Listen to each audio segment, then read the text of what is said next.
Hi everyone, Aidan here with etrailer. Today we're going to be taking a look at the Buyers Products Pintle mounting plate for 2-inch hitches. This is going to be a great way for your 2-inch hitch to get started carrying a lunette ring trailer and give you a place to mount up that pintle hook. It's important to note that this is just the mount. It's a 2-piece system, so you will need to pick up a pintle hook separately and mount it to that plate. But the nice thing is, with a plate design like this, where it's 2 pieces, you can bolt it in at whatever height you need. And you'll see that it lines up with those 4 bolt holes and gives you the option for 3 different heights. 1 straight out from the hitch, and then 2 different drop heights here. That vertical hole spacing center on center is 1 3/4 of an inch, so that'll let you know what your height intervals are going to be. And then the horizontal distance between those mounting holes is 3 3/8 of an inch.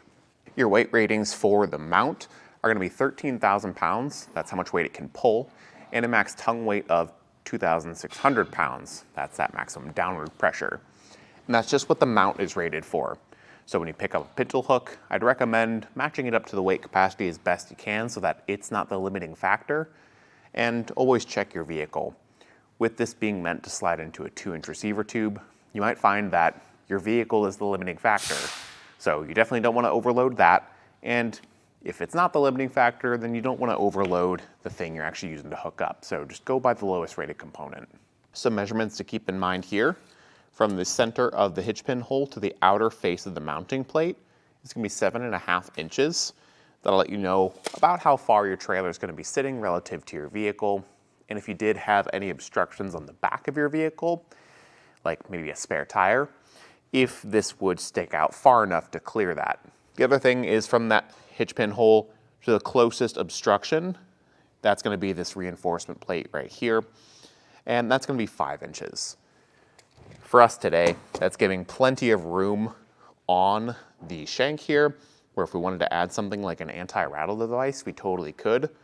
Or let's say we've got a 2.5-inch hitch with a reducer sleeve on it.